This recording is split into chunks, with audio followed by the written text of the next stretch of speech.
Alright guys, welcome back to another video. So if you're watching this video, then chances are you were watching my install of the PERRIN Pitch Stop Brace. In this video, I'm going to be showing you how to bleed your clutch system. The reason why we're doing this is because the PERRIN Pitch Stop Brace has this stainless steel clutch line that was included in their kit. And after removing the OEM clutch line assembly and installing this stainless steel one right here, we introduce air into the clutch system. So our goal for today is to get that out.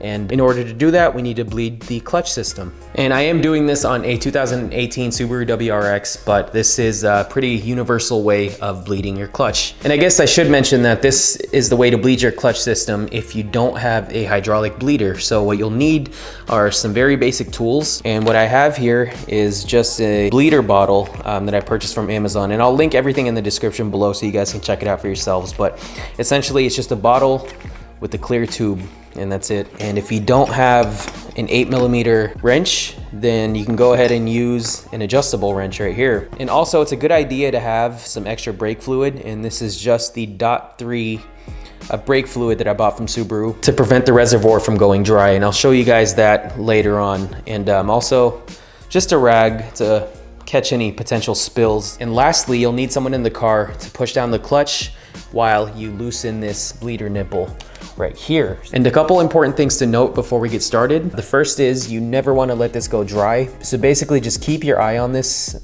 fluid level right here. Make sure that it's always at this line or just a little below it is fine, but just make sure it doesn't run out. And as you're bleeding the clutch system and you notice this getting low, go ahead and refill it with some brake fluid, just top it off. Or you could even do it beforehand, it doesn't matter, just make sure it's at the right level. And secondly, never ever release the clutch while that bleeder nipple is open, just because you'll introduce more air to the system that way. Whenever this is open, the clutch has to be pushed down, and you only want to lift off of the clutch when this is closed. With that said, let's go ahead and get started. Okay, so I'm gonna show you guys how I have it set up. I have the tube from the bleeder kit attached onto the bleeder nipple right here. Essentially what you wanna do is have this kind of angled up so that the airflow goes up into the other side of it, which is hooked up to this bottle right here. All right, so I'm gonna go over the entire process just to avoid any confusion. I have my helper in the car, and what she's gonna do is push down the clutch pedal about 8 to 12 times to pressurize the system. So after 8 to 12 pushes, she's gonna keep the clutch pedal on the floor while I loosen the bleeder valve for a few seconds to allow the fluid to flow up the tube and into this bottle right here. We'll repeat this process as many times as needed until we no longer see any bubbles in that tube. This is why it's helpful to have a clear tube so you can see exactly what's being pushed out and into the bottle. I'm gonna keep the brake fluid handy just in case the reservoir runs out. I decided to use the adjustable wrench just because the 8mm doesn't securely fit on there. So let's go ahead and use this one. I got my tools set up here. Now I'm gonna have my helper push down the clutch about 8 times, slowly hitting the floor each time just to pressurize the system. So go ahead and start it when you're ready, push it slowly. All right, so she's holding in the clutch pedal to the point where it's touching the floor. And now what we're gonna do while she's holding it is loosen this bleeder nipple and watch the fluids go up. A lot of bubbles. So let's keep going till it's just fluid that we see on this tube.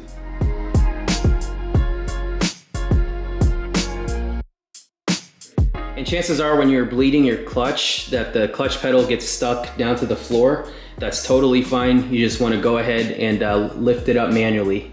And now she's pushing it a few more times to pressurize the system again. Push it down and hold it. Okay, and let's go ahead and open it.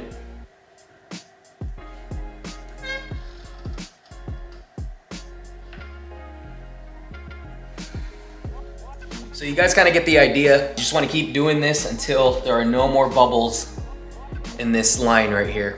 All right, so after around 8 cycles, we managed to bleed the clutch system successfully. And how I know it's successful is because if you guys can see this clear tube right here, there are no more air bubbles in there. And so what that means is all the air has been successfully pushed out. Now it's just all fluid in there. And we managed to lose that much fluid, plus whatever's in the line right here. So what I'm gonna do is top off the reservoir with some new brake fluid, If you guys can see that, it's a little below the maximum line, so I'm just gonna get that up to the right level. Other than that, hopefully this wasn't confusing at all.